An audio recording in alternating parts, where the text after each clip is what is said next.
Introduction. Back in the 1950s, smoking was fashionable. In fact, it was considered commonplace. Back then, you could smoke everywhere in restaurants, airplanes, grocery stores, even hospitals. A smoker never got a dirty look for lighting up in public. It was the people who didn't smoke who were in the minority. My, how times have changed. Smoking is nothing new to civilization. In fact, scientists can determine that as far back as 1000 BC, people start using the leaves of the tobacco plant for smoking and chewing. How and why tobacco was first used in the Americas, no one knows. The first users are thought to have been the Mayan civilizations of Central America. Its use was gradually adopted throughout the nations of Central and most of North and South America. From that moment, tobacco production began catching on,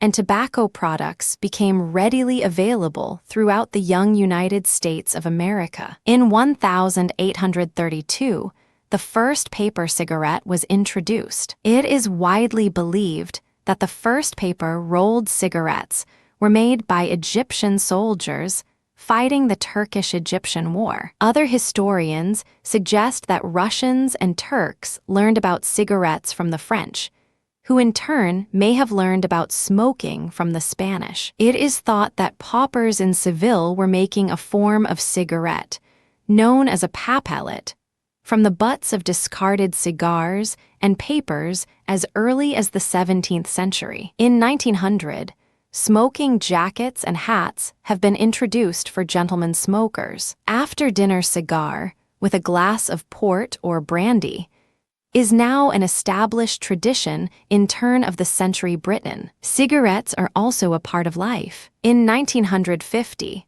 evidence of a link between lung cancer and smoking is published in the British Medical Journal. Research was done by Professor, now Sir Richard Dahl and a Bradford Hill. In 1964, the United States Surgeon General tells Americans that smoking causes lung cancer. Not many people listened. Shortly after, in 1965, federal law not only prohibits tobacco advertising on television, but they also make it mandatory to include the Surgeon General's warning in print on all cigarette packs. The last radio ads for cigarettes ran in 1971. The airline industry began making concessions for the Anti-Tobacco Coalition. In 1975, they created separate smoking sections on airplanes, causing disturbances with customers everywhere. The trend continued toward more smoking bans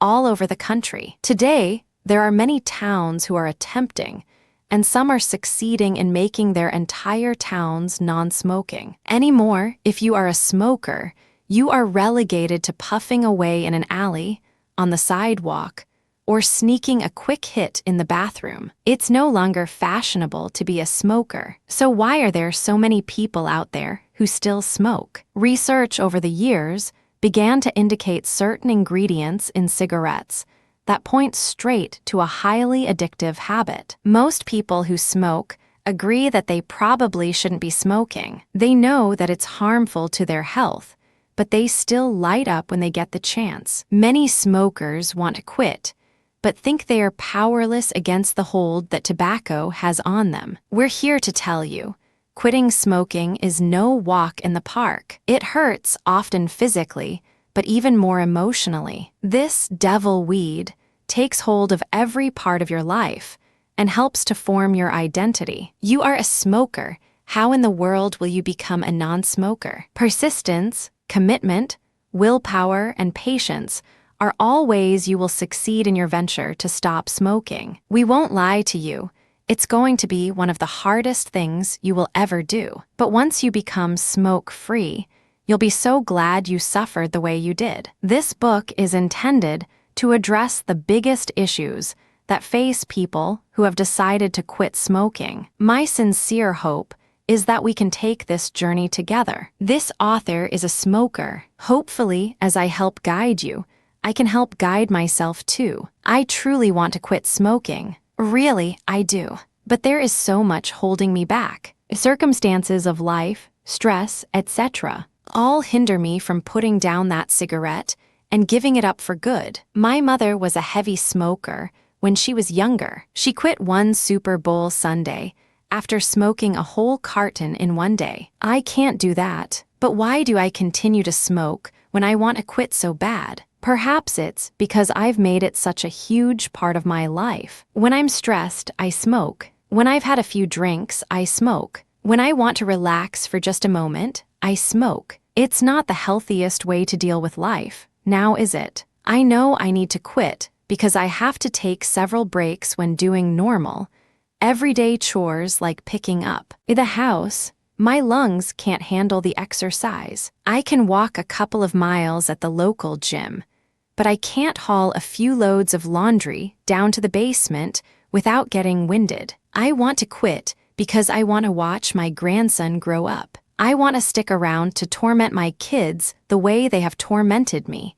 Joking, sort of. I don't want to die, yet I still partake of an activity that will probably cause me to die eventually. It's insane. This book probably will be a little disturbing. That's what it's meant to be. When you begin to study the effects of smoking on your body, the scary reality is that what happens is disturbing. Read with caution, but take note of what is being put down in black and white. It's going to be a difficult journey. Take my hand and let's do it together. The reality of smoking: most people know that smoking can cause lung cancer, but it can also cause many other cancers and illnesses. 1 out of every 5 deaths in the United States can be directly attributed to cigarette smoking. Of these deaths, most are from smoking-related cancers. Cardiovascular disease and emphysema also contribute to death. Cigarettes contain more than 4,000 chemical compounds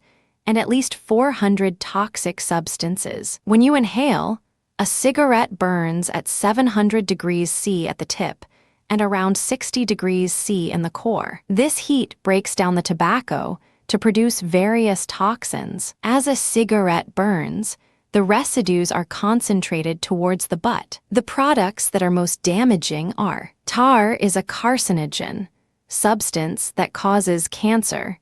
Nicotine is addictive and increases cholesterol levels in your body. Carbon monoxide reduces oxygen in the body components of the gas, and particulate phases cause chronic obstructive pulmonary disorder, COPD. The damage caused by smoking is influenced by the number of cigarettes smoked, whether the cigarette has a filter, how the tobacco has been prepared.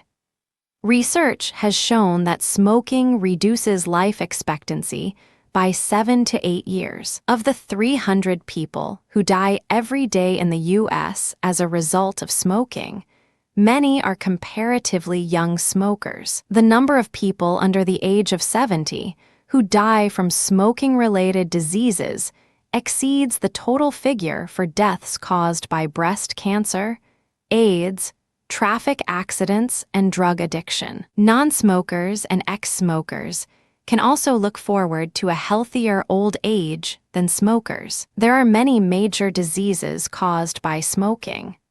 Cardiovascular disease. Cardiovascular disease is the main cause of death due to smoking. Hardening of the arteries is a process that develops over years when cholesterol and other fats deposit in the arteries, leaving them narrow, blocked, or rigid. When the arteries narrow, atherosclerosis, blood clots are likely to form. Smoking accelerates the hardening and narrowing process in your arteries.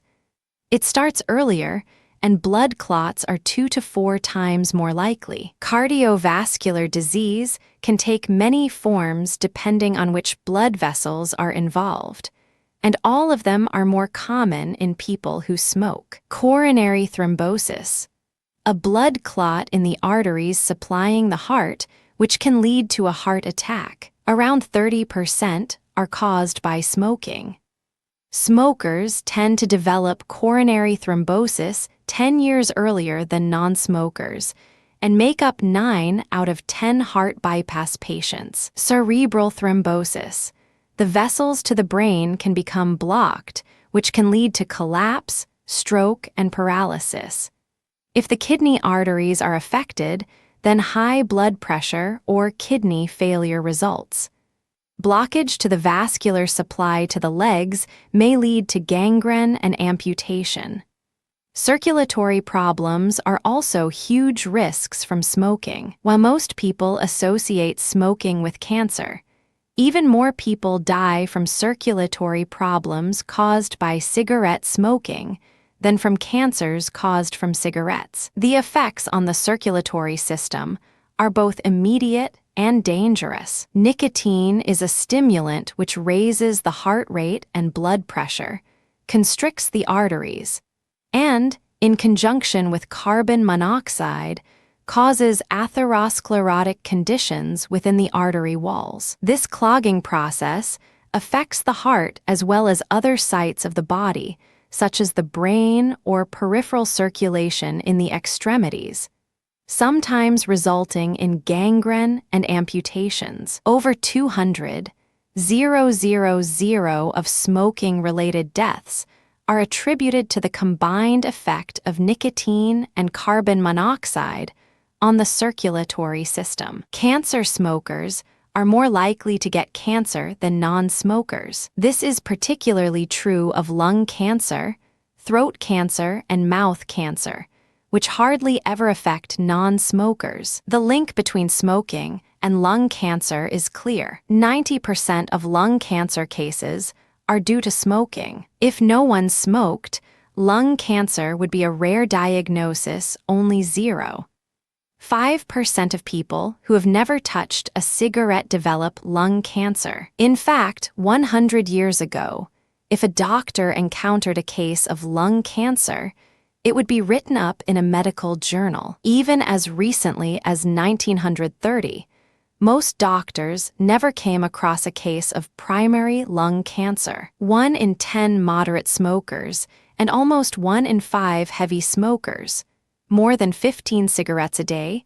will die of lung cancer. At one time, lung cancer was considered primarily a disease suffered by males. By the 1980, however, lung cancer overtook breast cancer to become the #1 cancer death in women. The more cigarettes you smoke in a day, and the longer you've smoked, the higher your risk of lung cancer. Similarly, the risk rises the deeper you inhale, and the earlier in life you started smoking. For ex-smokers, it takes approximately 15 years before the risk of lung cancer drops to the same as that of a non-smoker. If you smoke, the risk of contracting mouth cancer is 4 times higher than for a non-smoker. Cancer can start in many areas of the mouth, with the most common being on or underneath the tongue or on the lips. Other types of cancer that are more common in smokers are bladder cancer, cancer of the esophagus, cancer of the kidneys, cancer of the pancreas, cervical cancer,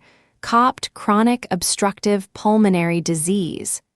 COPD is a collective term for a group of conditions that block airflow and make breathing more difficult, such as emphysema, breathlessness caused by damage to the air sacs, alveoli, chronic bronchitis, coughing with a lot of mucus that continues for at least 3 months. Smoking is the most common cause of COPD and is responsible for 80% of cases. It's estimated that 94% of 20-a-day smokers have some emphysema when the lungs are examined after death, while more than 90% of non-smokers have little or none. COPD typically starts between the ages of 35 and 45, when lung function starts to decline anyway. In smokers, the rate of decline in lung function can be 3 times the usual rate. As lung function declines,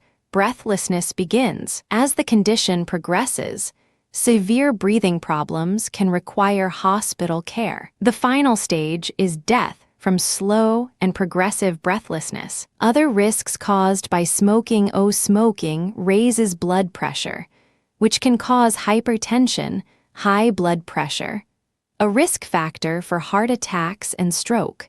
Couples who smoke are more likely to have fertility problems than couples who are non-smokers.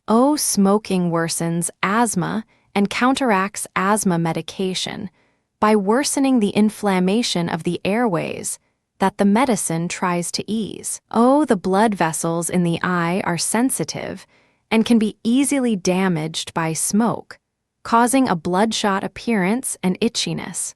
Heavy smokers are twice as likely to get macular degeneration, resulting in the gradual loss of eyesight. Smokers run an increased risk of cataracts. Smokers take 25% more sick days year than non-smokers. Smoking stains your teeth and gums. Smoking increases your risk of periodontal disease, which causes swollen gums, bad breath, and teeth to fall out. Smoking causes an acid taste in the mouth and contributes to the development of ulcers. Smoking also affects your looks. Smokers have paler skin and more wrinkles. This is because smoking reduces the blood supply to the skin and lowers levels of vitamin A. Smoking and impotence for men in their 30s and 40s. Smoking increases the risk of erectile dysfunction, ED, by about 50%. Erection can't occur unless blood can flow freely into the penis, so these blood vessels have to be in good condition. Smoking can damage the blood vessels and cause them to degenerate. Nicotine narrows the arteries that lead to the penis, reducing blood flow and the pressure of blood in the penis. This narrowing effect increases over time, so if you haven't got problems now, things could change later. Erection problems in smokers may be an early warning signal that cigarettes are already damaging other areas of the body, such as the blood vessels that supply the heart. Smoking and others, there are many health-related reasons to give up cigarettes, not just for smokers, but to protect those around you. Babies born to mothers who smoke during pregnancy are twice as likely to be born prematurely and with a low birth weight. Passive smoking, the side stream smoke that comes off a cigarette between puffs, carries a higher risk than directly inhaled smoke. Children who grow up in a home where one or both of their parents smoke have twice the risk of getting asthma and asthmatic bronchitis. They also have a higher risk of developing allergies. Infants under 2 years old are more prone to severe respiratory infections and crib death when they have parents who smoke. For adults, passive smoking seems to increase the risk of lung cancer, but the evidence for an increased risk of heart disease is not yet conclusive. The long-term health effects are matters of scientific fact. What is also a matter of scientific fact is what happens to your body every time you take a puff. When you smoke, lighting up that cigarette may feel like bliss, but what negative effects does smoking have on your body while you are puffing away? The smoke hits your eyes, nose, and throat within a few seconds of your first puff, irritating gases, formaldehyde, ammonia, and hydrogen sulfide.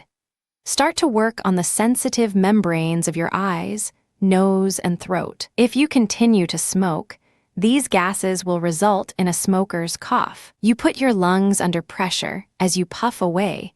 You erode the natural cleansing process of the lungs. Your respiratory rate starts to increase, making your lungs work harder. The gases from the cigarette harm the tissues of the lungs and the airways. This causes you to cough up more mucus. The excess mucus is a breeding ground for bacteria and viruses, making you susceptible to colds, flu, bronchitis, and other respiratory diseases. Farther down, inside your lungs, the smoke weakens the free-roving scavenger cells that remove foreign particles from the air sacs of the lungs. Continued exposure to smoke affects the protein that keeps the lungs flexible, elastin, predisposing you to emphysema. Smoking is the main cause of chronic obstructive lung disease.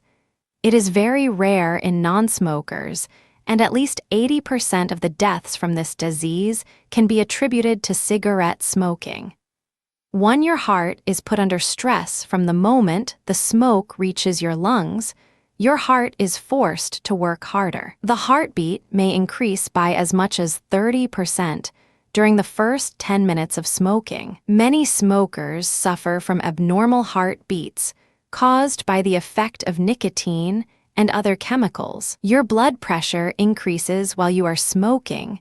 Your blood pressure increases, putting more stress on heart and blood vessels. This automatically increases your risk of heart attack and stroke during the time that you are smoking. Carbon monoxide floods into your system when you smoke.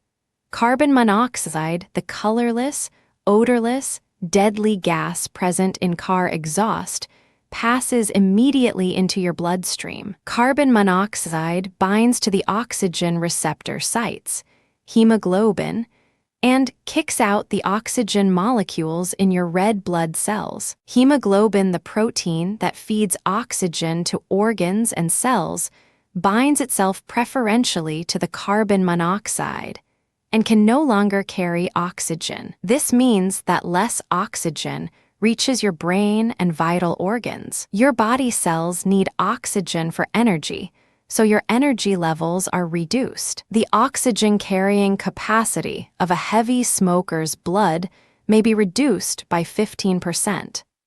3. The nicotine kicks in after approximately 10 seconds of lighting up. Nicotine has been absorbed from the lungs into the bloodstream and has been transported to the brain. It stimulates the central nervous system, increasing the heartbeat rate and blood pressure, raising the heart's oxygen requirement. The blood vessels in your skin constrict. The smoke constricts blood vessels in your skin, making smokers more susceptible to wrinkling. Cigarette smoke released into the environment also has a drying effect on the skin. For the net result is gray, wrinkled skin with heavy lines around the eyes and mouth. It might feel good to have that puff during a stressful time, but the stress you are putting on your body can be a little disturbing, not to mention detrimental to leading a healthy lifestyle. While smoking has a profound effect on your body, quitting smoking has the same effect in the opposite way. What happens when you quit smoking? The benefits that occur inside your body when you quit smoking begin shortly after you have smoked your last cigarette. Have all of the years of smoking or chewing caused too much damage for quitting being of any benefit? The truth is, not at all. The human body is amazingly resilient. Within the first 20 minutes of quitting, the healing process begins. Quit smoking benefits will continue to improve your health and quality of life for years. When you quit smoking, the benefits begin within minutes of your last cigarette. At 20 minutes after quitting, blood pressure decreases, pulse rate drops, body temperature of hands and feet increases. At 8 hours, carbon monoxide level in blood drops to normal, oxygen level in blood increases to normal at 24 hours. Chance of a heart attack decreases at 48 hours.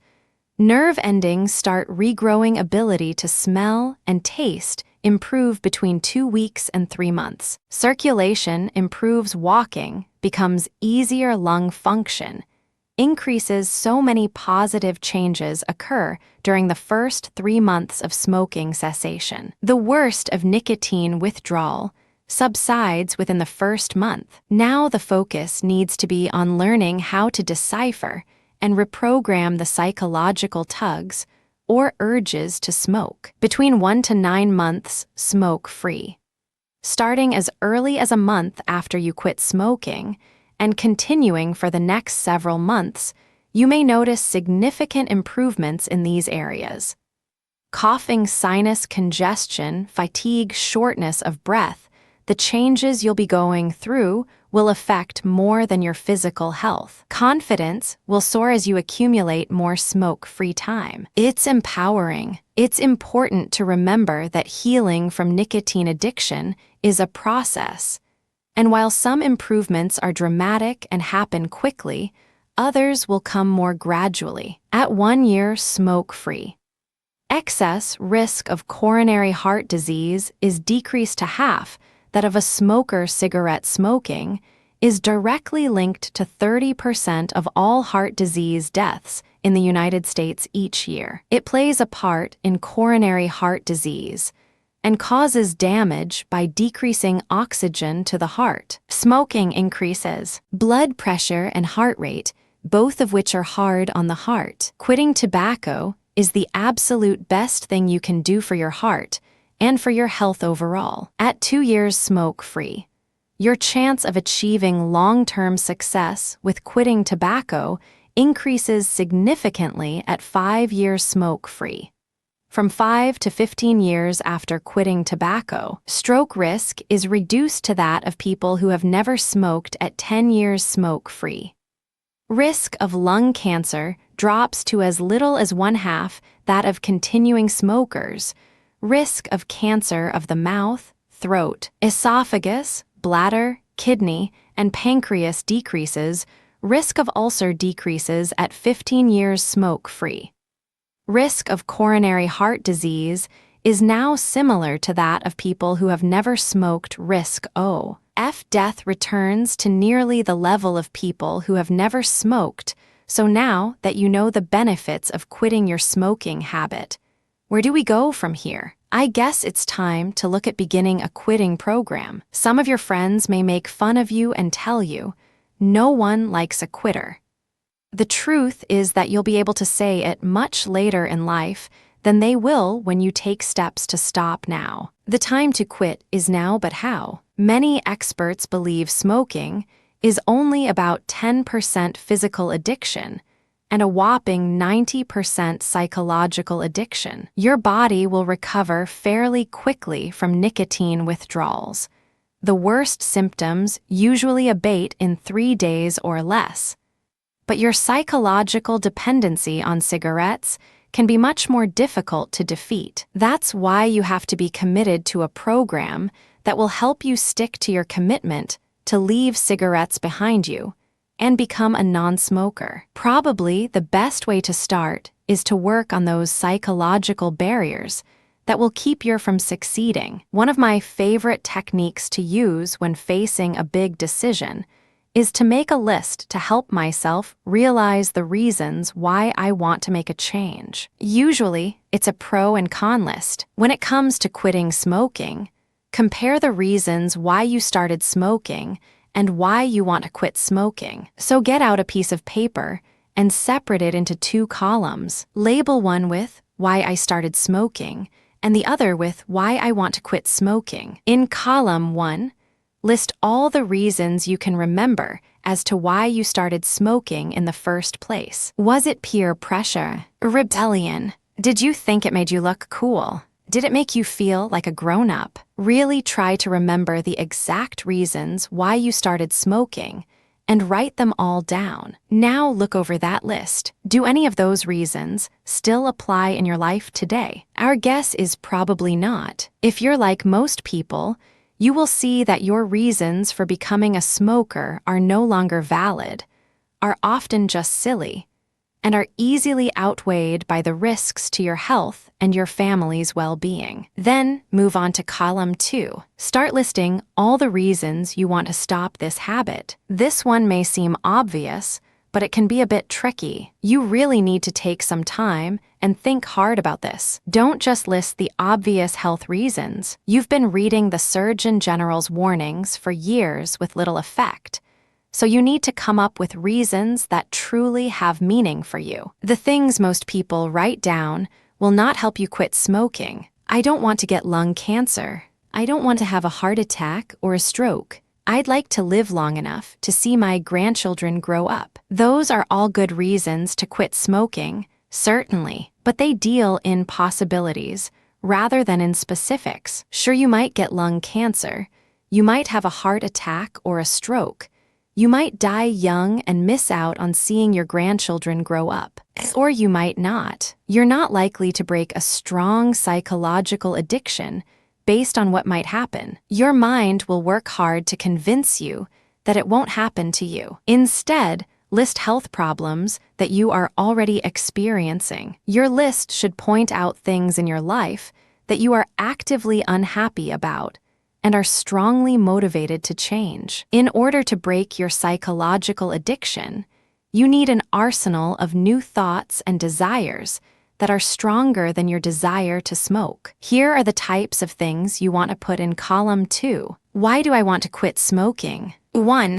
Health reasons. I get so out of breath when I exert myself even a little bit. Just vacuuming the house makes me pant and gasp. My feet are always cold. This could be due to high blood pressure and poor circulation associated with smoking. I have a nasty wet cough, and I have to blow my nose way too often. Mucus buildup is the body's reaction to all the toxins and chemicals in cigarette smoke, and could be a precursor to serious respiratory disease. Even if I don't get cancer, I don't want to be one of those people who has to tote oxygen bottles around everywhere. I'm always tired. Could it be that my body is using up all its energy trying to eliminate the toxins and chemicals from cigarettes? 2.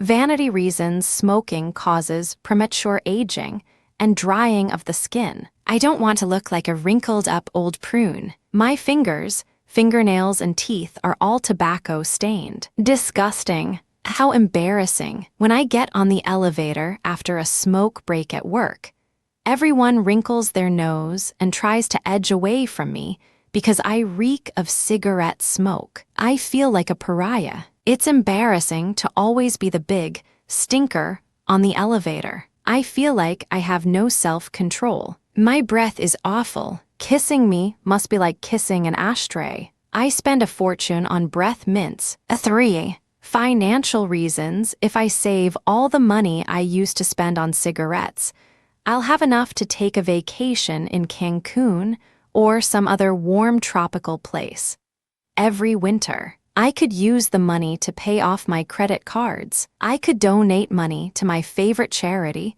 or sponsor a child. My cigarette money could make the world a better place. 4. Family reasons. My family can stop worrying about me. My spouse will have to find something new to nag me about. Just kidding, honey. My children will be proud of me, and hopefully, they'll never start smoking themselves, having seen firsthand what a nasty, destructive habit it is. 5. Cleanliness reasons. The walls used to be white. Now they're a nasty, dirty-looking brown. I need to repaint. Again, I stink, my car stinks, my house stinks.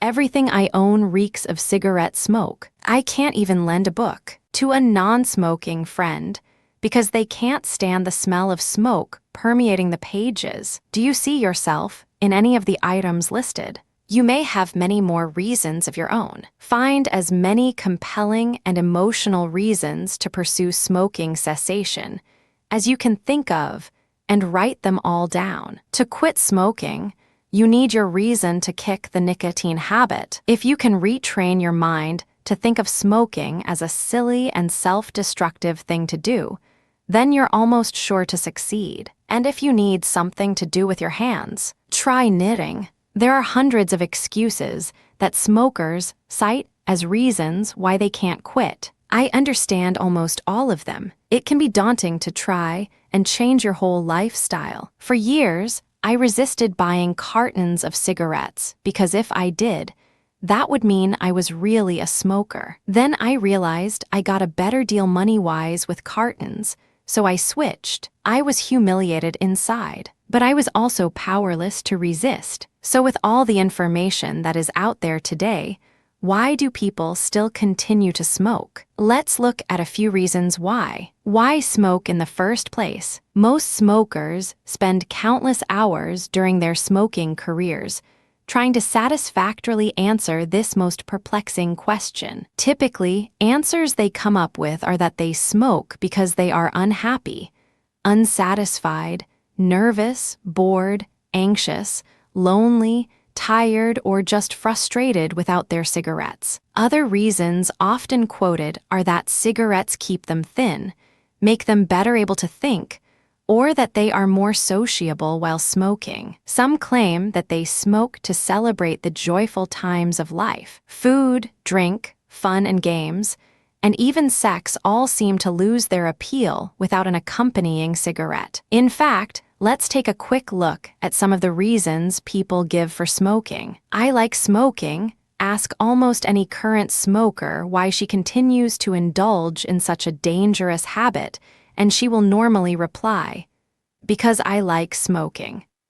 While she may say this in all honesty, it is a very misleading statement, both to the listener and to the smoker herself. She does not smoke because she enjoys smoking. Rather, she smokes because she does not enjoy not smoking. Nicotine is a powerfully addictive drug. The smoker is in a constant battle to maintain a narrow range of nicotine in her bloodstream, serum nicotine level. Every time the smoker's serum nicotine level falls below the minimum limit, she experiences drug withdrawal. She becomes tense, irritable, anxious, and in some cases even shows physical symptoms. She does not enjoy feeling these withdrawals. The only thing that will alleviate these acute symptoms will be a cigarette. The nicotine loss is then replenished, and hence, the smoker feels better. She enjoyed smoking. A smoker must also be cautious not to exceed his upper limit of tolerance for nicotine or else suffer varying degrees of nicotine poisoning. Many smokers can attest to this condition. It usually occurs after parties or extremely tense situations when the smoker finds himself exceeding his normal level of consumption. He feels sick, nauseous, dizzy, and generally miserable. Being a successful smoker is like being an accomplished tightrope walker. The smoker must constantly maintain a balance between these two painful extremes of too much or too little nicotine. The fear which accompanies initial smoking cessation is that the rest of the ex-smoker's entire life will be as horrible as the first few days without cigarettes. What ex-smokers will learn is that within a short period of time, the physical withdrawal will start to diminish. First, the urges will weaken in intensity and then become shorter in duration. There will be longer time intervals between urges. It will eventually reach the point where the ex-smoker will desire a cigarette very infrequently, if ever. Those who continue to smoke will continue to be in a constant battle of maintaining their serum nicotine level. Included in this battle is the great expense of buying pack after pack and the dangerous assault on the smoker's body of inhaling the poison nicotine along with over 4,000 other toxic chemicals which comprise the tars and gases produced from the combustion of tobacco. These chemicals are deadly by themselves and even more so in combination. I'm self-destructive, that's just who I am.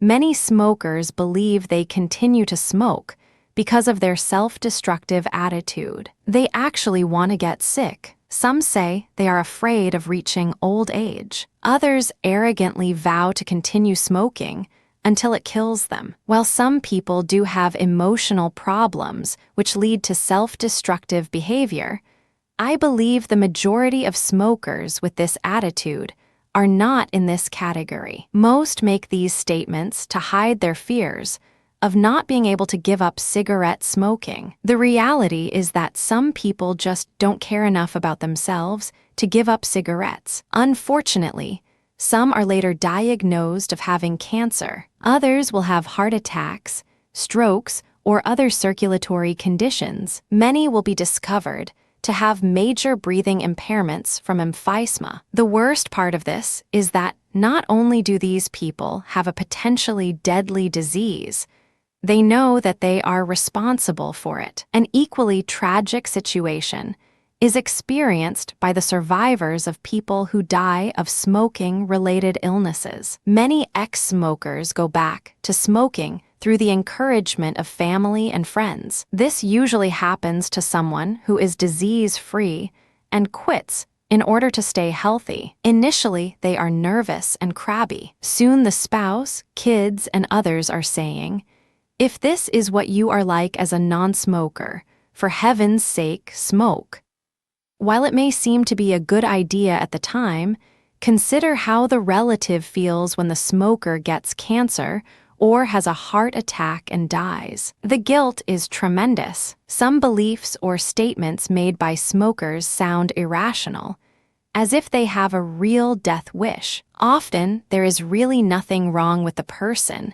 It is a drug effect. Fear of withdrawal or being unable to cope through life without cigarettes results in a defense mechanism to justify the habit. "I'm addicted."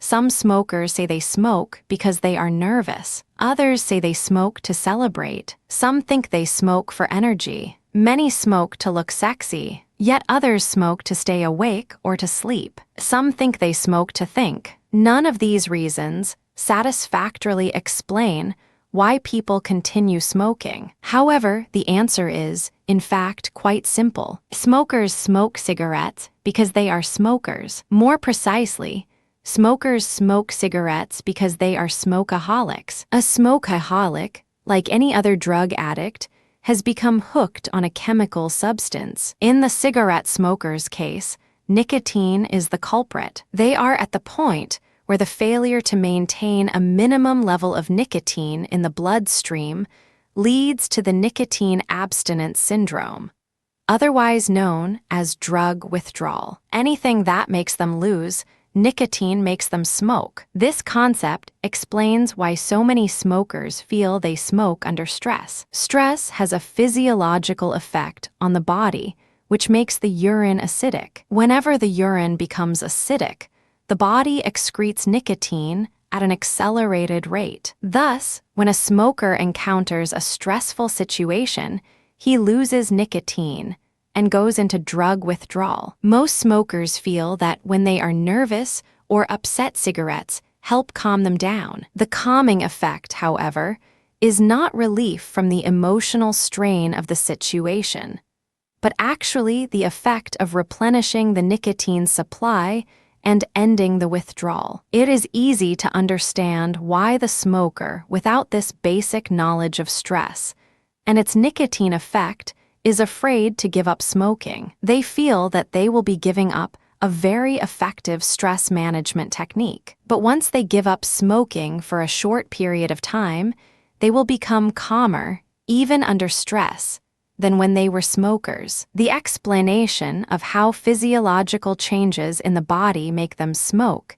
is difficult for some smokers to believe, but nearly all smokers can easily relate to other situations, which also alter the excretion rate of nicotine. Ask a smoker what happens to his or her smoking consumption after drinking alcohol, and you can be sure he or she will answer that it goes up. If asked how much his or her consumption rises, he or she will normally reply that it doubles or even triples when drinking. He or she usually is convinced that this happens because everyone around them is smoking. But if he or she thinks back to a time when he or she was the only smoker in the room, they will realize that drinking still caused them to smoke more. Alcohol consumption results in the same physiological effect as stress: acidification of the urine. The nicotine level drops dramatically,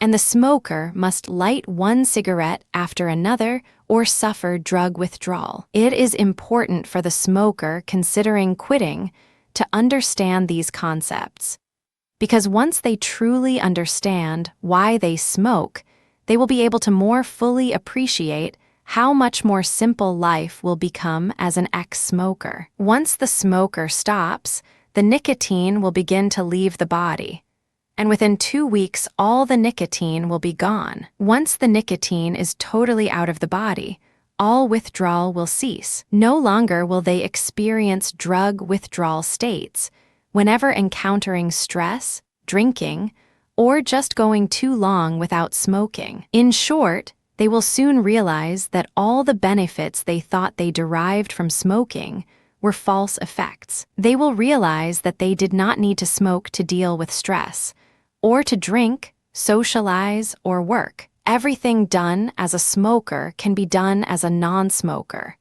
And in most cases, these activities can be done more efficiently and make you feel better during them. The ex-smoker will become a more independent person. It is a good feeling and a major accomplishment to break free from this addiction. But no matter how long he or she is off smoking and how confident he or she feels, the ex-smoker must always remember that he or she is a smokeaholic. Being a smokeaholic means that as long as you don't take a single drag off a cigarette, cigar or pipe, or chew tobacco, or inject it into his bloodstream with a syringe, you will never again become hooked on nicotine. If, on the other hand, the ex-smoker does make the tragic mistake of experimenting with any nicotine product, it will only reinforce the addiction. This will result either in returning to the old level of consumption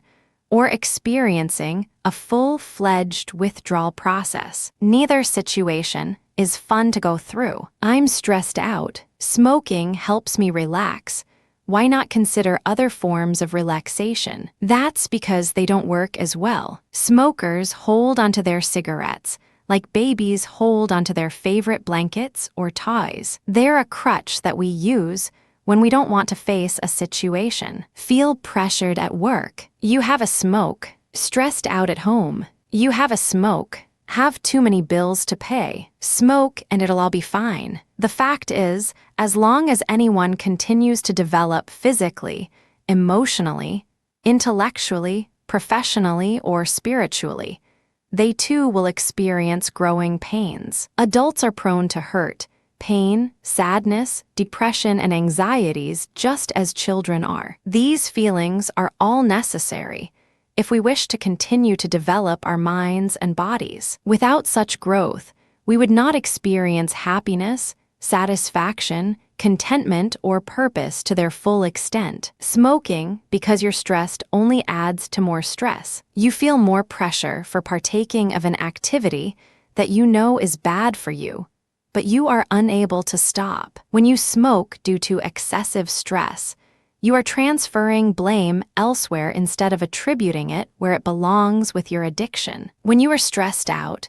your body will react in normal ways. When you use a cigarette to alleviate that reaction, you're just creating other reactions that will have to be addressed eventually as well. Smoking can't solve any problem in life. No matter what the problem, there are always other ways to help yourself besides picking up a cigarette. I've smoked so much for so long, why bother?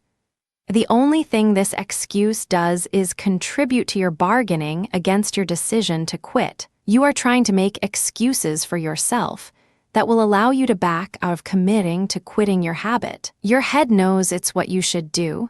You know it's the right move, but you feel powerless against the battle ahead of you. You can see other people out there who have successfully quit even after 3 packs a day for 35 years. You start to become jealous of them because they did it, and you just don't see how you can go through the whole process without losing your mind. We've already told you before that quitting smoking improves your quality of life within an hour, and even more as the time passes without cigarettes. It doesn't matter how much you smoked, or for how long, well, at least in most cases. But you owe it to yourself to make this step to get healthy and start living again. I only smoke when I drink, so you think you can give it up at any time, right? Wrong.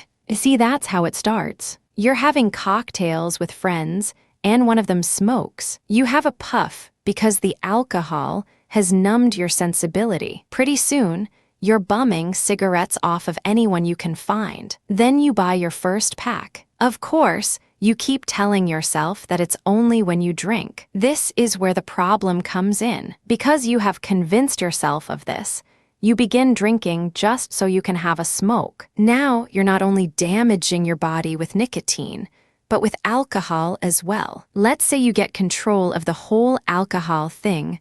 What about the smoking? You start to use it as an excuse, saying you can't give up both vices all at once. So you continue to smoke to offset the difficulty you're having quitting drinking. It's a vicious cycle, and we guarantee that eventually you'll have another drink and the smoking will continue until you're back to where you started only smoking when you drink. Yeah, right. All of these reasons are just excuses keeping you from stopping this habit. Believe me, I've uttered more than one of them. I know I should quit, but I find myself powerless to do so. Why? Why is IT so hard to quit? Cigarettes contain tons of chemicals, as we've already told you, the most addictive of which is nicotine. Nicotine addiction can be as serious as addiction to any other drug: heroin, crack, cocaine, etc. Nicotine addiction can be equally as strong and deadly as any other drug addiction. In fact, if you total the number of people who die yearly of all these other conditions combined, they would not add up to the number of premature deaths attributed to cigarette smoking. Until recent times, the idea of nicotine being a physiologically addictive substance was controversial in the worldwide medical community. For a drug to be considered addictive, it must meet certain criteria. First, it must be capable of inducing physical withdrawal upon cessation. Nicotine abstinence syndrome is a well-documented, established fact. Second, tolerance to the drug usually develops. Increasingly larger doses become necessary to achieve the same desired effects. Smokers experience this phenomenon as their cigarette consumption gradually increases from what probably was sporadic occasional use to a required daily consumption of one or more packs. The third criterion is that an addictive substance becomes a totally consuming necessity to its user, usually resulting in what is considered by a society as antisocial behavior. Many have argued that cigarette smoking fails to fulfill this requirement. True, most smokers do not resort to deviant behaviors to maintain their habit, but this is because most smokers do manage to easily obtain the full complement of cigarettes they need to satisfy the addiction. When smokers are deprived of easy accessibility to cigarettes, the situation is totally different. But the withdrawal of nicotine from your system only lasts a few days. So why is it so hard to quit for good? The reason is primarily psychological. People sitting in at smoking clinics are amazed at how resistant smokers are to giving up cigarettes. Even smokers will sit and listen to horror stories of other participants in sheer disbelief. Some smokers have had multiple heart attacks, circulatory conditions resulting in amputations, cancers, emphysema, and a host of other disabling and deadly diseases. How in the world could these people have continued smoking after all that? Some of these smokers are fully aware that smoking is crippling and killing them, but continue to smoke anyway. A legitimate question asked by any sane smoker or non-smoker is, why?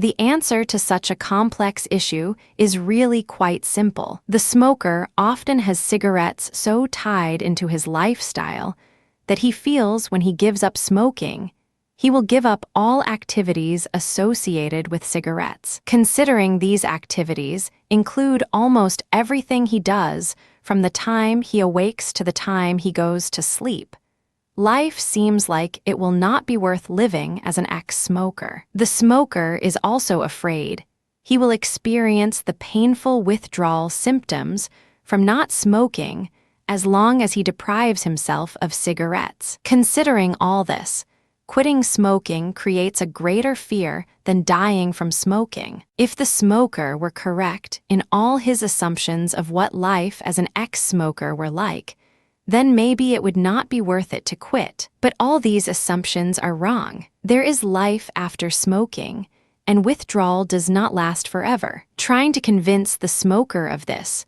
though, is quite an uphill battle. These beliefs are deeply ingrained and are conditioned from the false positive effects experienced from cigarettes. The smoker often feels that he needs a cigarette in order to get out of bed in the morning. Typically, when he awakes, he feels a slight headache, tired, irritable, depressed, and disoriented. He is under the belief that all people awake feeling this way. He is fortunate, though, because he has a way to stop these horrible feelings. He smokes a cigarette or two. Then he begins waking up and feels human again. Once he is awake, he feels he needs cigarettes to give him energy to make it through the day. When he is under stress and nervous, the cigarettes calm him down. Giving up this wonder drug seems ludicrous to him. There's another huge reason to consider quit smoking that we haven't even touched on yet: the effect of your cigarettes on other people. Secondhand smoke.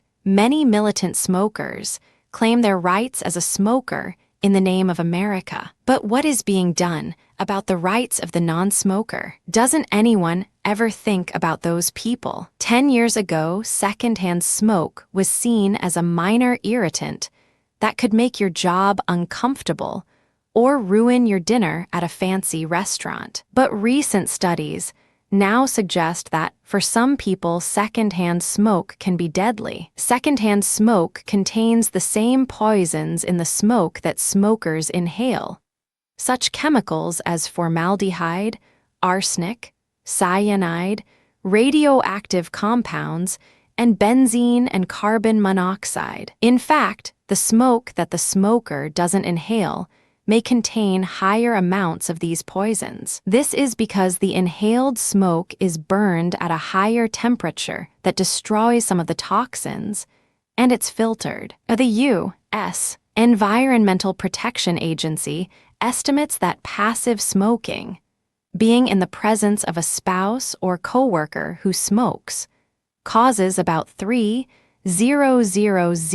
lung cancer deaths each year. Passive smoking accounts for as many as perhaps 30,000 to 50,000 deaths annually from heart disease in non-smokers. Passive smoking also causes a host of non-fatal health problems, such as burning eyes, hoarseness, throat irritation, sneezing, headache, and nausea. Those with asthma, hay fever, sinusitis, emphysema, and other health conditions are especially sensitive to the effects of cigarette smoke. Asthma and bronchitis are aggravated in people who are exposed to cigarette smoke, especially in children under 18 months of age. Children of smokers also have an increased chance of developing serious lung problems, such as asthma, bronchitis, and pneumonia. We personally know of people who have never smoked a cigarette in their lives, but are diagnosed with emphysema, lung cancer, or cardiovascular disease. What was a common factor among them? They all live with a heavy smoker. That alone seems a lot more than coincidental. Why are we telling you all of this? Because you and I both need to quit smoking. The health benefits are obvious. The money we'll save is huge. We will gain more societal acceptance, and we'll feel so much better about ourselves. So where should we start? Getting started first. Let's both realize that this is going to be really difficult. It may be one of the most difficult undertakings we've ever started. We're getting ready to bombard with all sorts of tips, tricks, and advice that we have collected from experts and people who have already quit. Take what you need, but read all of it, and then refer back to it as often as you need to. We're pretty sure you'll need to quite a bit. The first thing you need to commit to is that you will SDART. S equals set a quit date. T equals tell family, friends, and coworkers that you plan to quit. A equals anticipate, and plan for the challenges you'll face while quitting. R equals remove cigarettes and other tobacco products from your home, car, and work. T equals talk to your doctor about getting help to quit. We're going to be going through all sorts of hard things on this road toward a nicotine-free life. These 5 steps are a great way to start. When you set a quit date, you are telling your body, your mind, and those around you that effective that date, you will no longer be a smoker. Without a quit date, you are leaving the door wide open to starting back up again. Think of it as walking through the door, slamming it behind you, locking it, and throwing away the key. When you tell people you are quitting, they will become your support system when you feel weak. Most people don't like to disappoint those close to them. If everyone around you knows you're committing to becoming a non-smoker, chances are very good that if they see you light up, they'll be there to remind you of your commitment. Anticipating the obstacles will give you more tools to combat the difficulties that you will face. For some people, giving up cigarettes means just not smoking. For most smokers, however, that just isn't possible. When you make a plan as to how you will deal with the cravings and / or psychological hurdles, you can employ the methods you've thought about and put them into play. Physically, it's going to be tough. Expect one or more of the following symptoms: restlessness, irritability, tiredness, trouble sleeping, difficulty concentrating, feelings of frustration and anger, dizziness.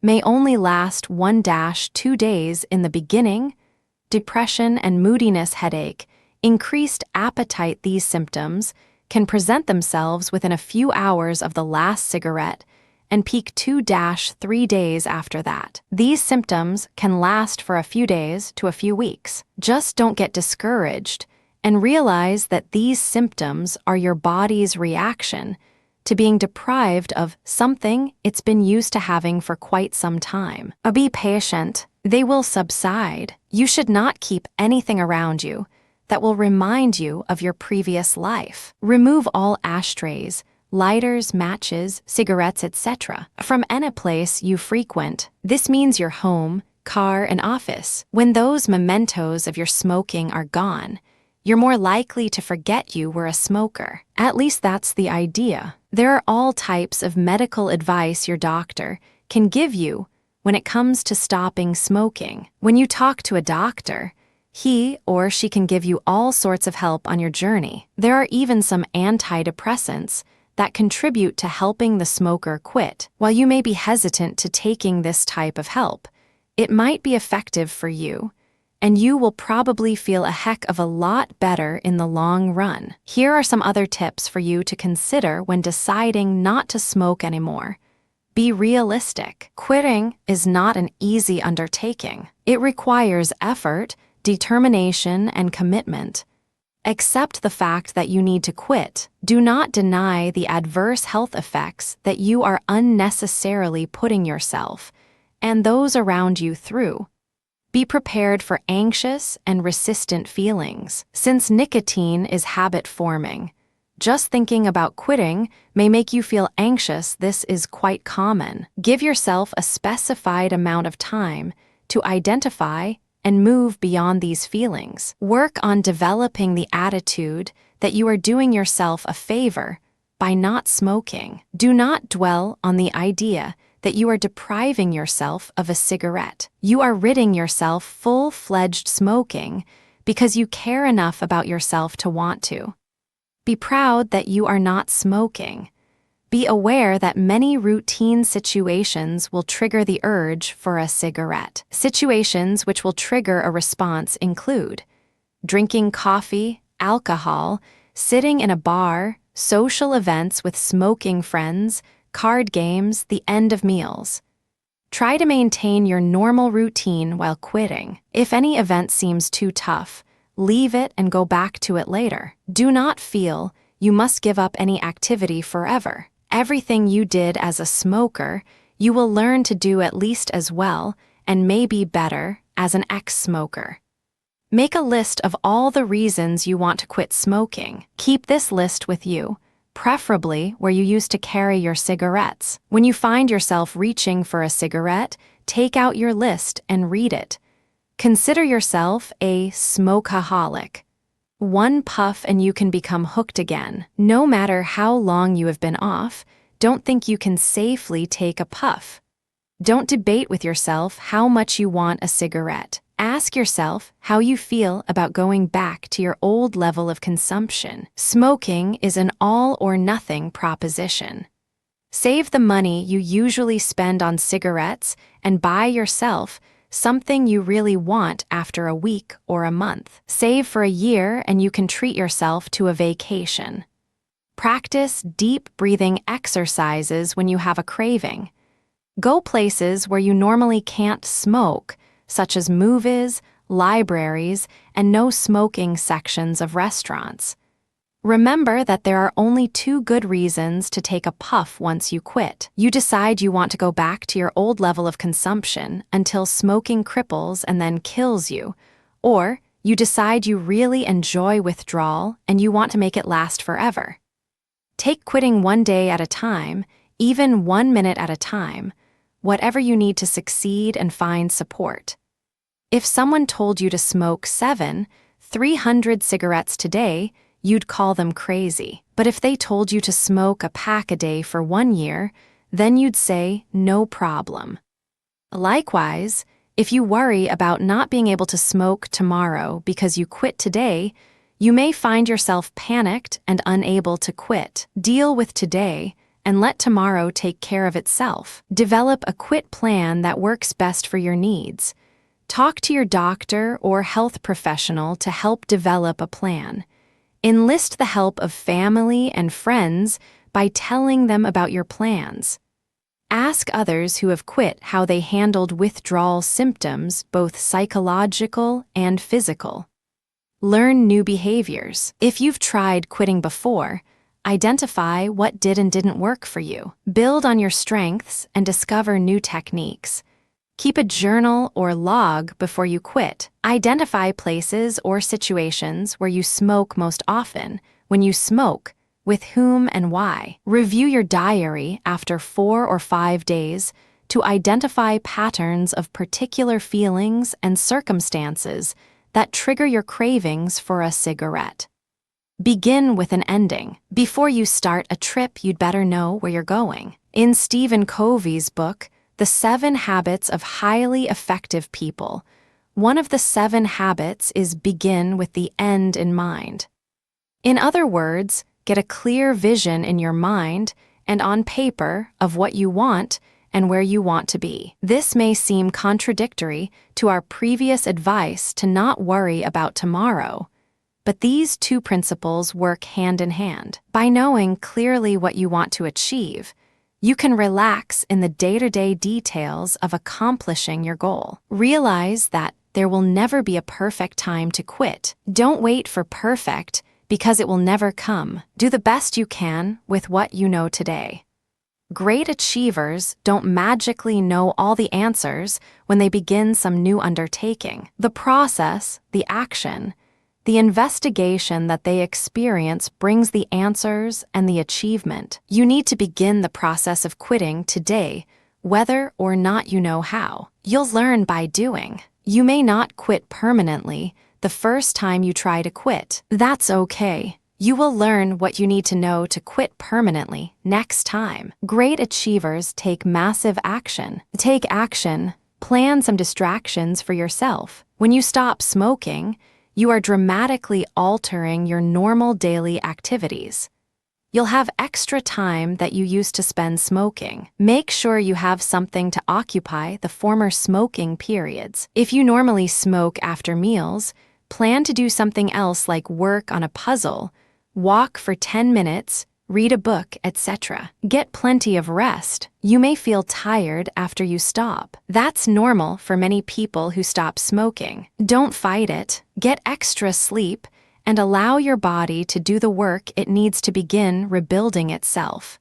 Drink lots of water. Water is essential to life. Water flushes and cleans the body. Make sure your body has plenty of water to get the nicotine and toxins flushed from your system. Drinking water can also help satisfy oral cravings you may have after you cut out the cigarettes.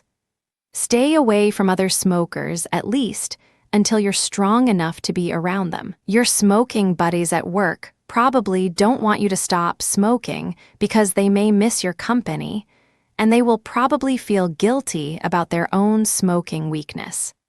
They'll try to pull you back into smoking if you give them a chance. Don't. Make a clean break from other smokers. Stay away from bars, smoking sections in restaurants, and other places you could be exposed to smoke and other smokers. Above everything else, do it now. Don't put it off any longer. Do you really want to be sitting in a doctor's office and hear the word cancer and know that it's because you couldn't quit smoking? The reality is that you can. If you do it now before your body rebels, you'll be better for it. Most smokers are afraid of some specific things during this journey. First, they don't know what they'll do when a craving occurs. Here are a few tips. Fending OFF, the demon having plans to cope with cigarette cravings in advance, will help keep you on the path to successfully quitting smoking. When you first try to quit, change your routine. Use a different route to work. Drink tea instead of coffee. Eat breakfast in a different place. Drink a glass of cool water. In fact, drink lots of water. It will help hydrate you and make you feel a lot better. Suck on a hard candy. Lifesavers, Altoids, and mints are some common suggestions. Pick something you enjoy. Take several calming deep breaths. Sit quietly. Close your eyes and clear your mind of extraneous thoughts. At each exhale, picture all of the unhealthy toxins from cigarettes leaving your body as you continue to be smoke-free. Prepare, sip, and savor a cup of soothing herbal tea or hot cocoa. Go for a walk or get busy with a task. Take a shower. Avoid spicy and sugary foods. They tend to enhance the cravings for cigarettes. Brush your teeth. Call a supportive friend, family member. Do things to reduce your stress. Take a hot bath, exercise, or read a book. Read about smoke-free living and other success stories. Log onto a website that promotes smoke-free living, or keep some printed support materials handy that made a special impact on you. This will help remind yourself of the benefits of quitting smoking and the alternatives if you don't. Reading others' stories who have successfully quit will help you stay committed to your goal. For the first few days after you quit smoking, spend as much free time as possible in public places where smoking is not allowed, such as libraries, malls, museums, theaters, restaurants without bars, and churches. Don't drink alcohol,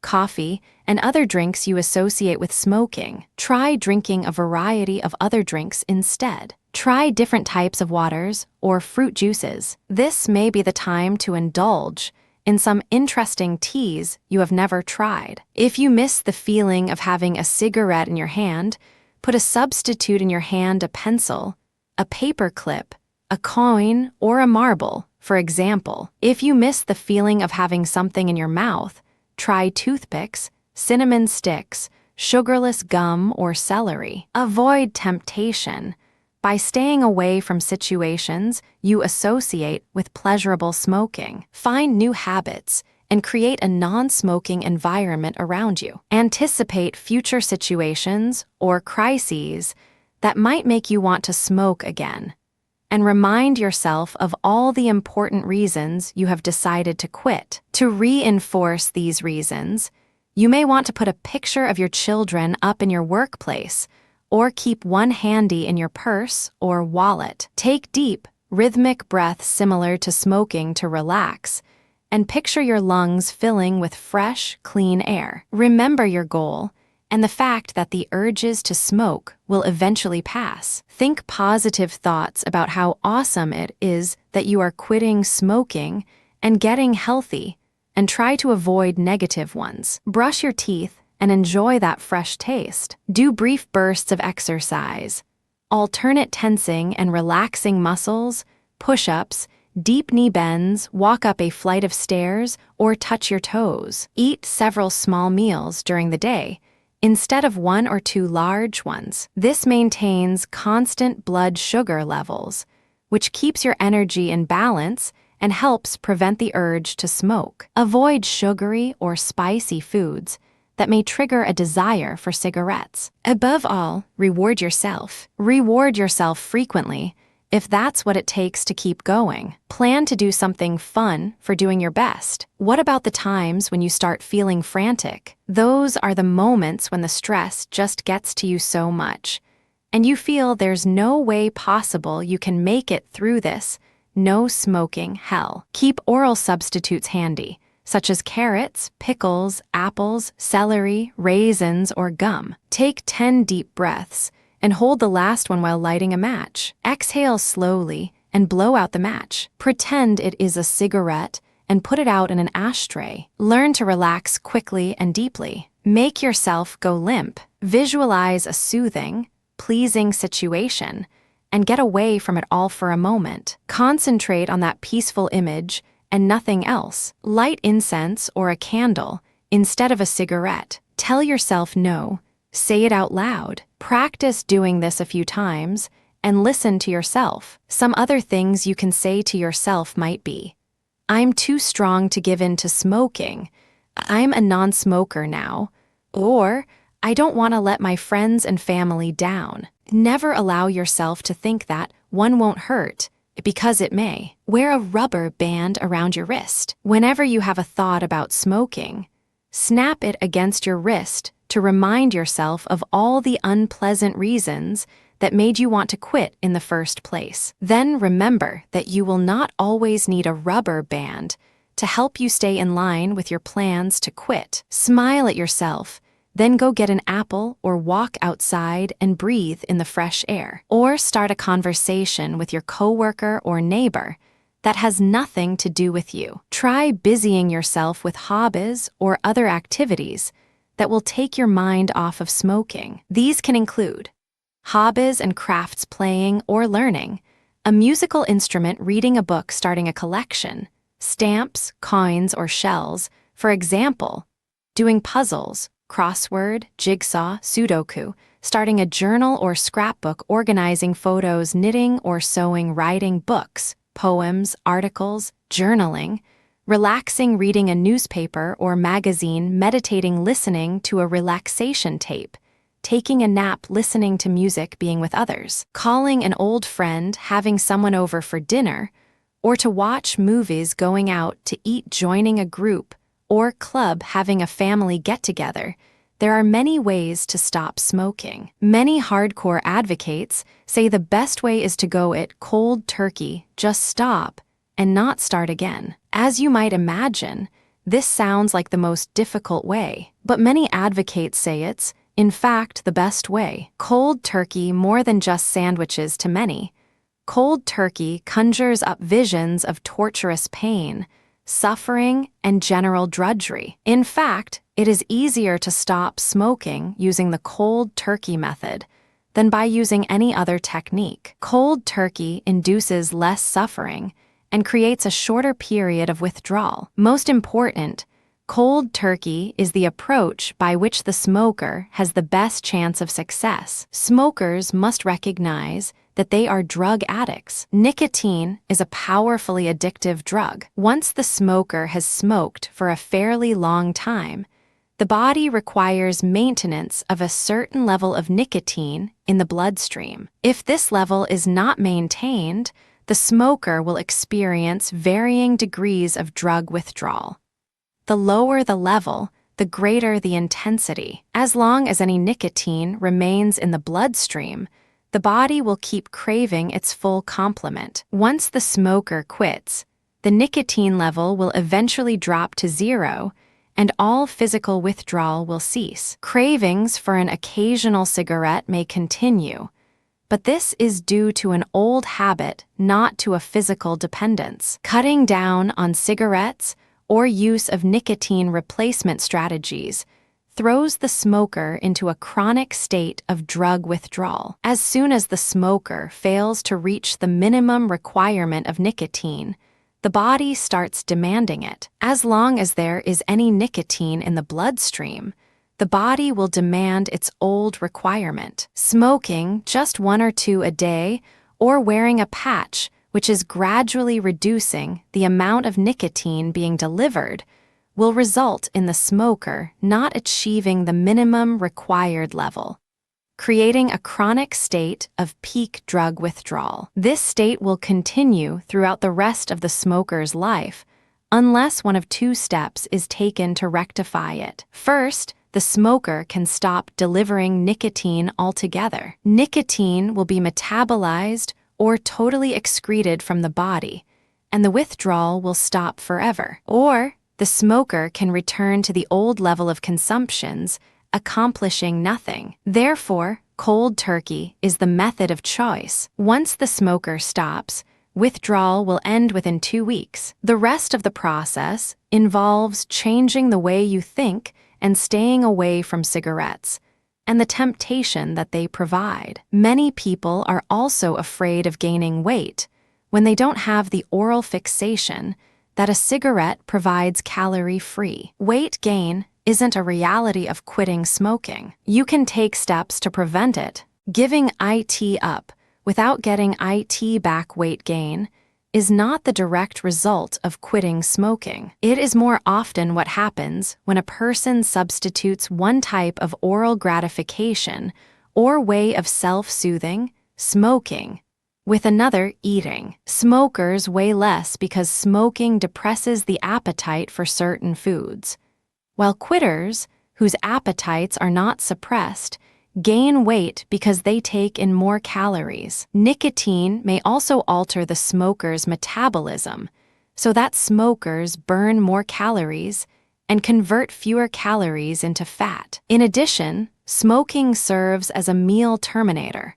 Rather than taking a second or third helping or dessert, you are likely to stop eating and have a cigarette. Not everyone who quits smoking will gain weight. However, the California Smokers Helpline reports that people who quit smoking gain an average of 5 pounds. This may or may not be true for you. Some people do not gain any weight after quitting smoking. The good news is that the potential for weight gain can be minimized if smoking cessation is accompanied by a moderate increase in physical activity and a plan that incorporates alternative coping strategies. Some tips to help prevent weight gain when quitting smoking include: nurture yourself. Commit to treating yourself with care instead of turning to cigarettes, food, or alcohol to calm you down. Learn new ways to self-soothe when you begin to feel stressed or anxious.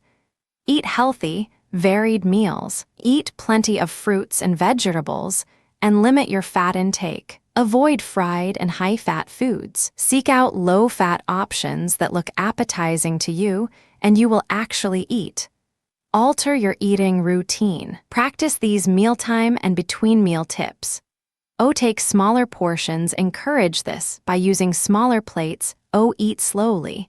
And try to be the last one finished. Put your fork down between bites. Drink a large glass of water with each meal. And take frequent sips between bites. Serve fruit for dessert or skip dessert altogether.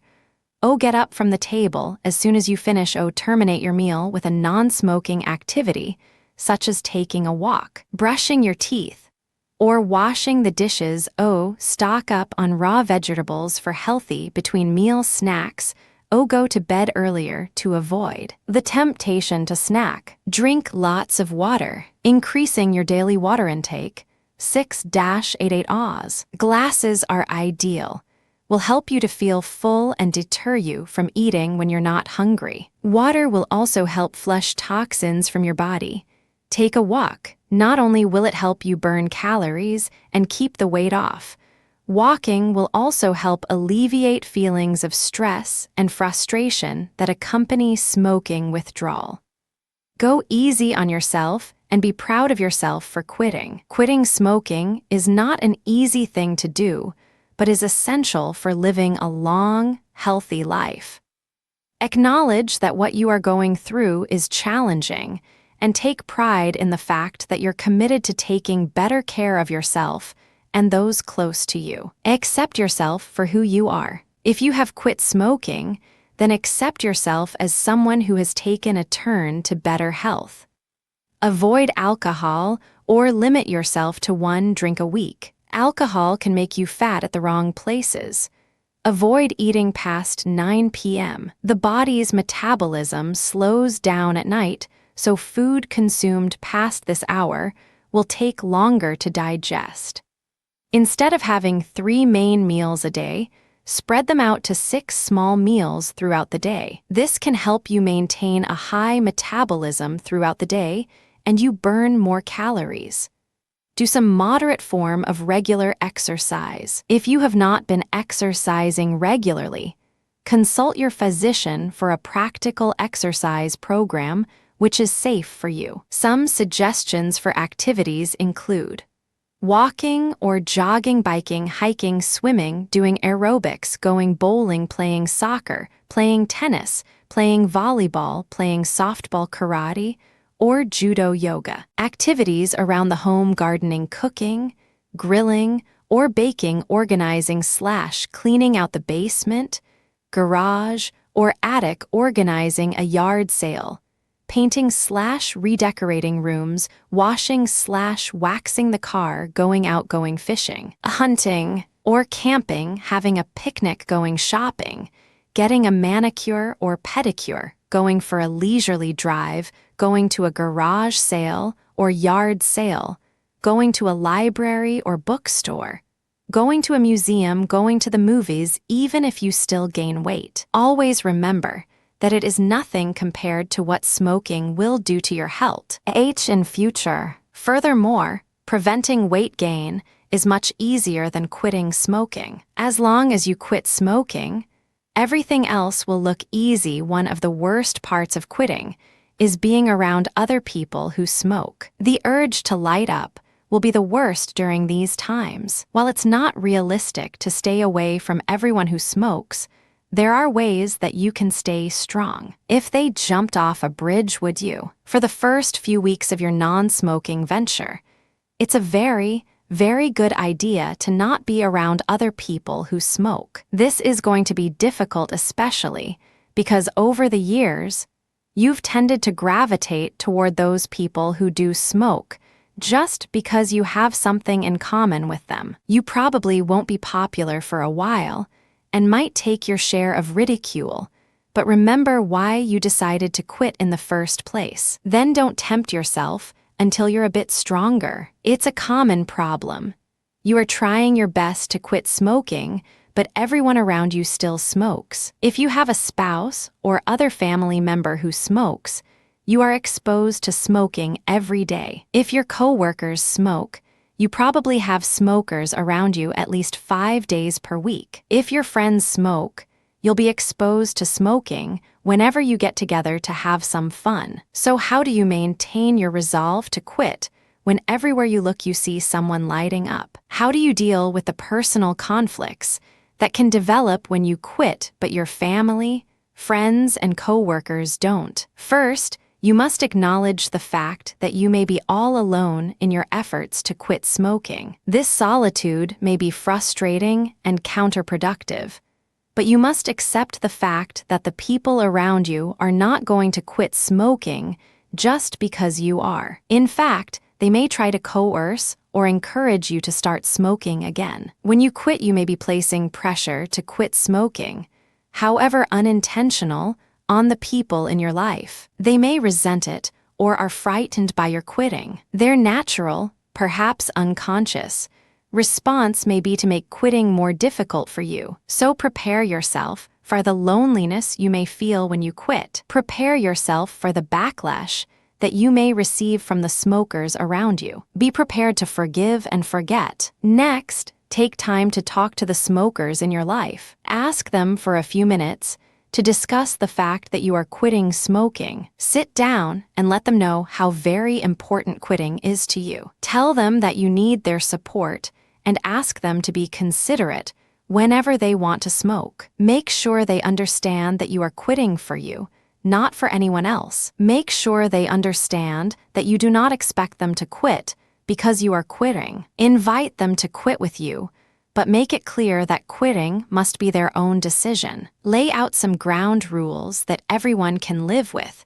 regarding where and when they will smoke. Make it clear that you don't expect them to totally change their smoking habits, but that you need cooperation to help you quit. Set clear times and locations for them to smoke, or make sure you have someplace you can comfortably retreat to.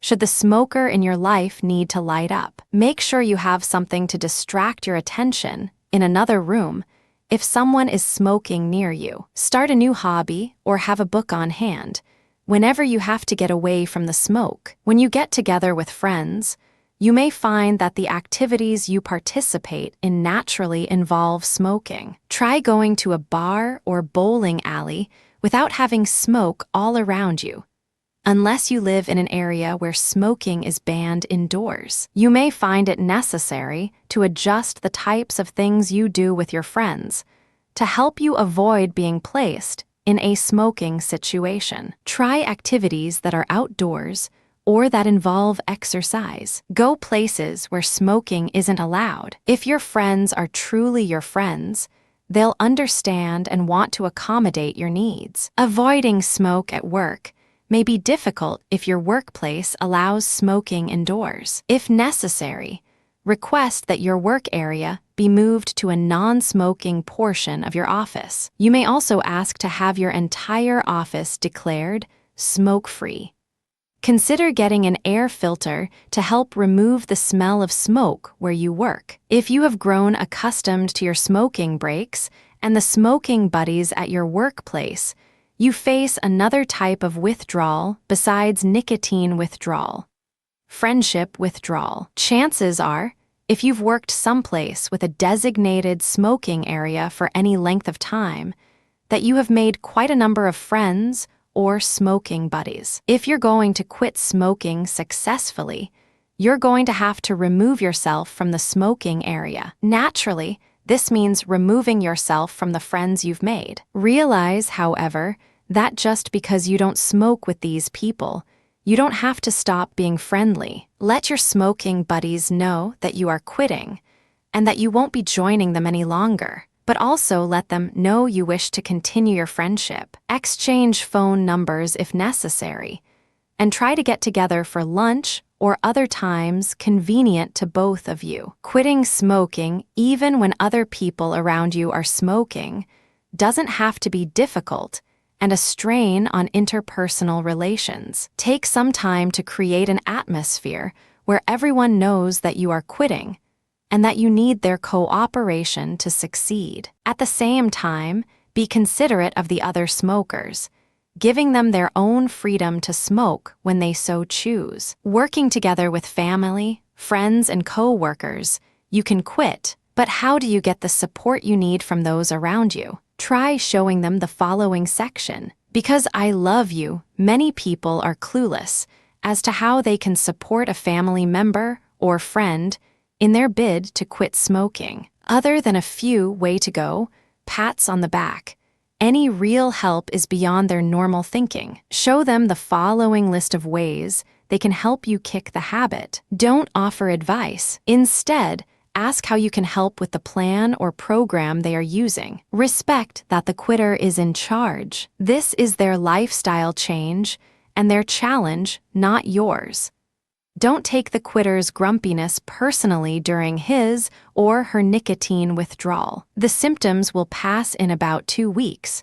Celebrate along the way. Quitting smoking is a big deal. Give lots of rewards and praise for getting through a day, week, month, or year of not smoking. Ask the person whether he or she wants you to call or visit regularly to see how he or she is doing. Let the person know that it's okay to call you whenever he or she needs to hear encouraging words. Help the quitter get what she or he needs, such as hard candy to suck on, straws to chew on, fresh veggies cut up and kept cold in the refrigerator, etc. Spend time doing things with the quitter to keep his or her mind off smoking. Go to the movies or take a walk to get past a craving, what many call a nicotine fit. If the smoker relapses, praise him or her for trying to quit, and for whatever length of time, days, weeks, or months of not smoking. Encourage him or her to try again. Instead of saying, if you try again, say, when you try again. Studies show that most people who don't succeed in quitting are ready to try again in the near future. Encourage him or her to learn from the attempt. Things a person learns from a failed attempt to quit may help him or her be successful in a future attempt. Be understanding. Smokers do not smoke because they are stupid. They don't smoke because they are mean or obnoxious and wish to hurt their families and friends. They smoke because they are human, and as humans they make mistakes. One mistake that all smokers are guilty of is experimentation with a highly addictive and dangerous drug, nicotine. Many of them took up smoking long before any dangers were known. When they realized the dangers, they may have attempted to quit, but for some it is not easy. They are hooked on a drug, and it will take strong resolve and a support system to overcome the initial difficulties encountered during the quitting process. The best support which can be provided by significant others is to offer love, patience, and understanding, and to try to make the smoker's life as easy as possible over the first few days. The smoker giving up cigarettes may have severe emotional outbursts and be irritable, depressed, and even irrational. These are all the effects of nicotine withdrawal. Many family members and friends will encourage them to smoke rather than act like that. If they were recovering alcoholics, they would not be offered drinks by these people. If they were reacting to chemotherapy, they would not be begged to give it up and sacrifice their lives for the family's momentary comfort. Unfortunately, many friends and family members often do not take smoking cessation seriously enough. We are not talking about giving up a simple little annoyance, such as biting of nails. We are talking about a powerful and deadly addiction. They are dealing with a real physiological need, as well as a strongly ingrained psychological dependence. Offer the most encouragement you can. Be tolerant of their temporary emotional outbursts. They will soon return to normal, and you will have the personal satisfaction of knowing you helped them over one of the greatest challenges of their lives, giving up cigarettes. Speaking of relapse, it could happen. It's a reality. Nicotine is a drug that you won't easily forget. Some smokers who have been without a cigarette for years say that they never really lose the desire to have just one smoke here and there. What if you do give in to that thinking? I really tried. Don't be discouraged if you start smoking again. Remember, most people try several times before they finally quit. Identify what it was that triggered your desire to smoke again, and come up with an alternative way to cope with the trigger. Don't beat yourself up for one cigarette. Don't even beat yourself up for a few cigarettes. You're only human. You can only do so much. Sometimes the power of the drug is just too much to resist. Forgive yourself for the relapse and get right back up on the wagon. Read the suggestions in this book and start over again. People make mistakes. It happens. Don't let it get you down. Just because you have smoked 1 or 2 or 10 or a whole pack, you haven't become a smoker again. You've just relapsed. Now you can begin again. Have we made ourselves clear? Don't beat yourself up. Forgive yourself. Start over again. It's really that simple. There are many tools out there to help you quit. Many people use artificial means to help them quit smoking. Some people are completely against this.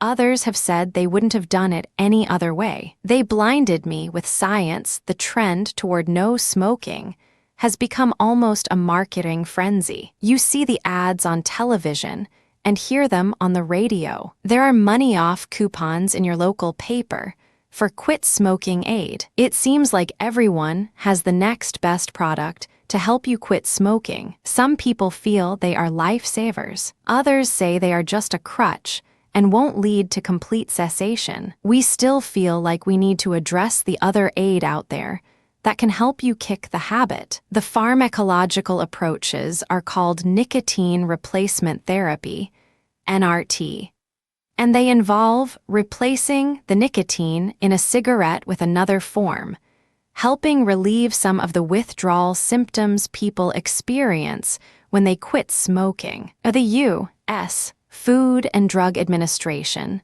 FDA, has approved 5 medications to help you quit smoking. Bupropion SR. Trade names include Wellbutrin Registered SR, Zyban Registered, Budeprion Trademark SR. All are available via prescription only. These NRT methods are antidepressants that assist in relieving withdrawal symptoms and are most effective when used in combination with a supervised stop smoking program, nicotine gum. Trade names include Nicorette Registered, among others. These gums are available over the counter and chewable gum, most effective when used in combination with a supervised stop smoking program, nicotine nasal spray. Trade name is Nicotrol Registered NS. Available by prescription, nasal spray. Most effective when used in combination with a supervised stop smoking program, nicotine patch. Trade names include Nicotrol Registered, Prostep Registered, Habitrol Registered, Nicoderm Registered. Available both in prescription and over-the-counter strength. Skin patch. Most effective when used in combination with a supervised stop smoking program, the new Commit lozenge is a cough drop-like aid that also provides a specific dose of nicotine. Generally, NRT is intended for short-term use and allows you to focus on the psychological aspects of quitting while the physical symptoms of withdrawal are minimized. It is not intended to be the only method used to help you quit smoking and should be combined with other smoking cessation methods that address the psychological factors of smoking. There are also 4 ways to quit smoking that do not involve NRT. These approaches tend to be favored because they do not contain the very chemical that you are trying to get away from. They include hypnosis. Smoking cessation is one of the most popular medical uses of hypnosis. Hypnosis helps a person learn to deeply relax, be open to suggestions that strengthen resolve to quit, and increase negative feelings toward cigarettes. Ask your doctor if he or she can recommend a good hypnosis practitioner in your area. Acupuncture, one of the oldest medical systems. Acupuncture is believed to work by stimulating the energy flow in the body. Acupuncture is believed to help trigger the release of endorphins, naturally occurring pain relief substances that allow the body to relax. By helping the body become more balanced, acupuncture can be helpful in managing physiological withdrawal symptoms. Ask your doctor, family member, or friend if he or she can recommend a good acupuncture practitioner in your area. Behavioral therapy. Because so much of nicotine addiction is related to the habitual behaviors, the rituals, involved in smoking, learning to change the automatic nature of those behaviors is often a standard approach to a smoking cessation program. Working with a therapist or counselor, you can learn new ways to cope with the underlying reasons why you've smoked in the past and break through habitual patterns. Nicotine vaccination. A number of vaccines for the prevention and treatment of nicotine addiction are currently under development and being tested in clinical trials. NicVax, for example, works by triggering the body's immune system to block nicotine from reaching the brain and is expected to work for a year following injection. Please remember that NRT can be very controversial and not for everyone. For those of us with little to no willpower, they can be lifesavers. You have to do your research and figure out what's right for you in your bid to stop smoking. What doesn't work for one person might be a wondrous cure for another. There are some amazing groups out there ready to help you along the way towards a non-smoking lifestyle. Additional resources, you can get some amazing support through various helplines and message boards. When you search for support, it will be there whether that be online or on the phone. Here are a few suggestions as to where you should start. Call the North American Quit Line Consortium 1-800 Quit Now, 1-800-784-8669, to be directed to a quit line where you can receive support and counseling.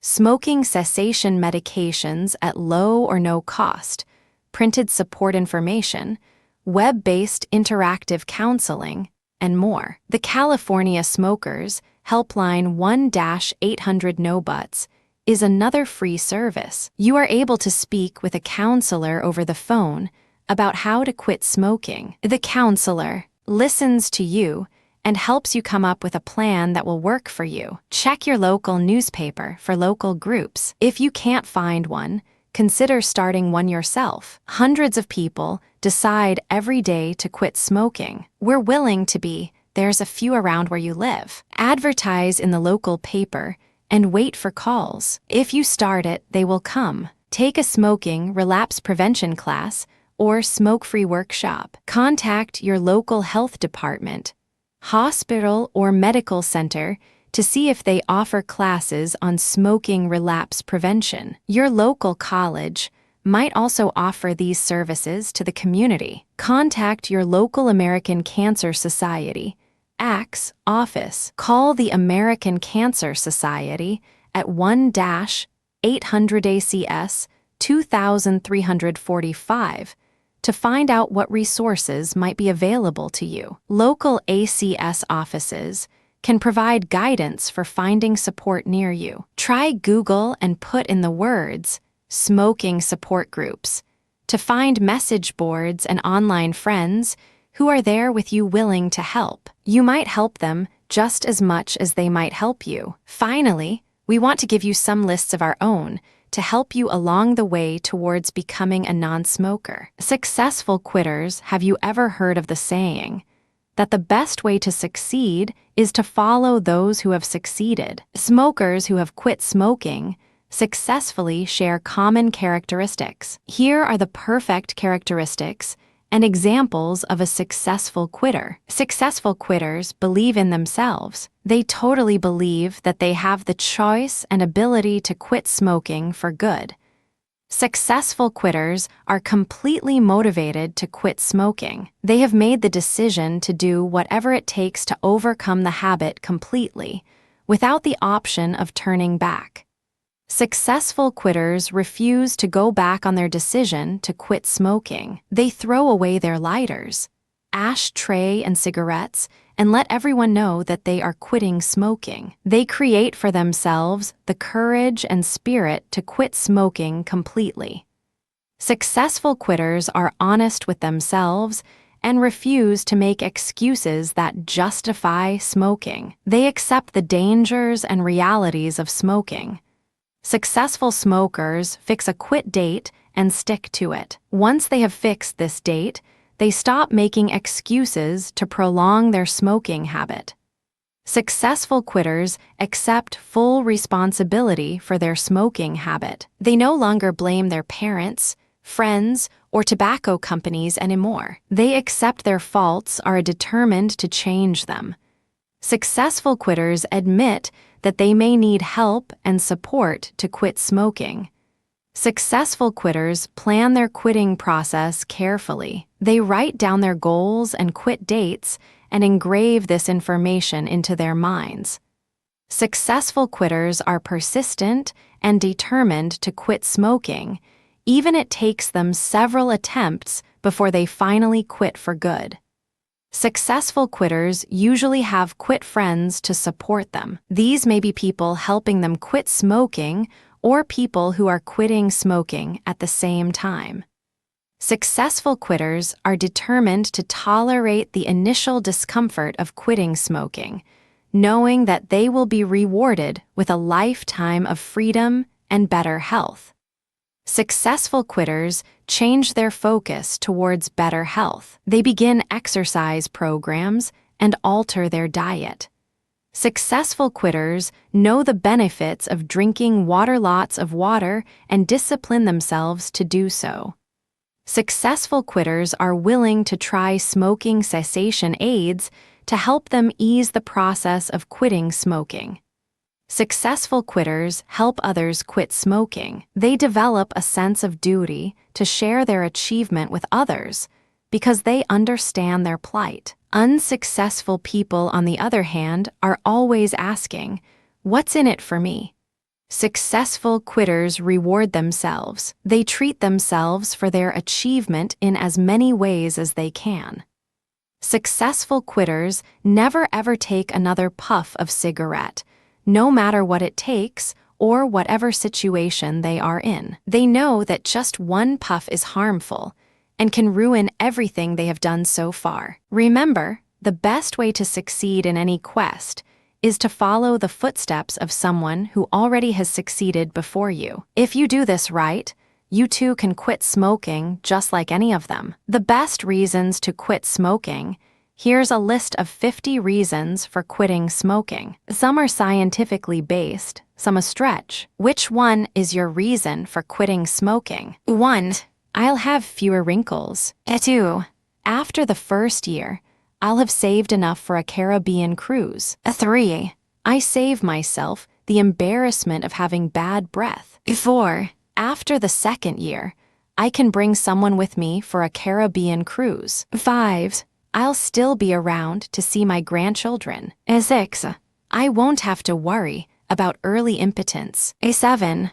I won't need to eat at a smoking section anymore. 8. There are programs that can help me. 9.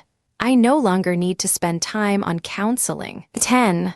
I'll live longer and healthier. 11.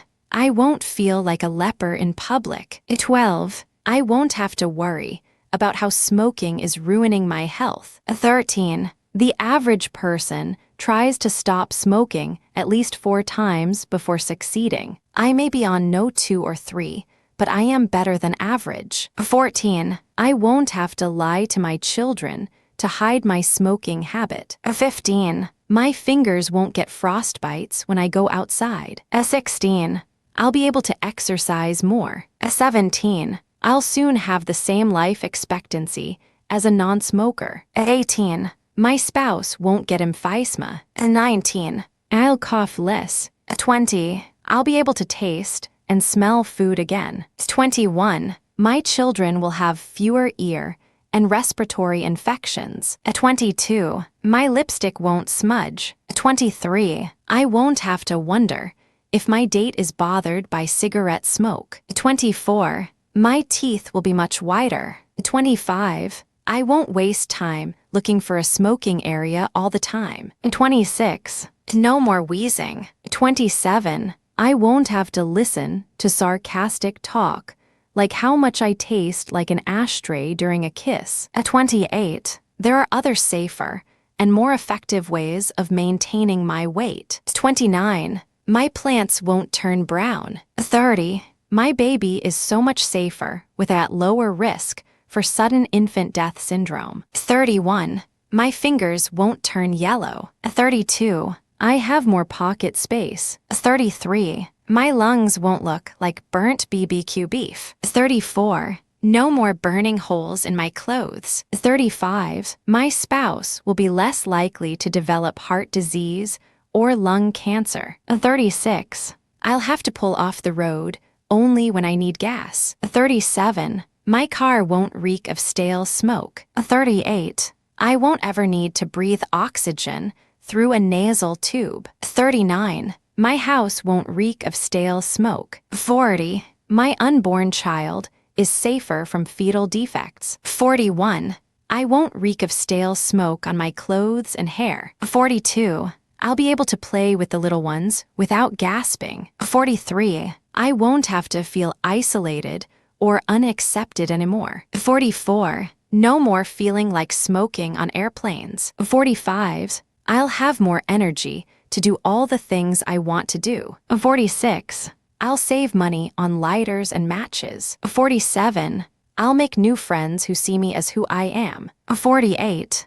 I'll be taking back full control of my life. 49. I'll be a good role model for my children and others who I care for. 50. I know that I can quit smoking for life if I want to, and I have the ability to choose not to smoke. And of course, we would be remiss if we didn't provide you with some motivational quotes. And they said success is not the key to happiness. Happiness is the key to success. Albert Schweitzer, be happy you're going to be a non-smoker. The test of a successful person is not an ability to eliminate all problems before they arise, but to meet and work out difficulties when they do arise. We must be willing to make an intelligent compromise with perfection, lest we wait forever before taking action. It's still good advice to cross bridges as we come to them. David Joseph Schwartz, don't worry about what might happen.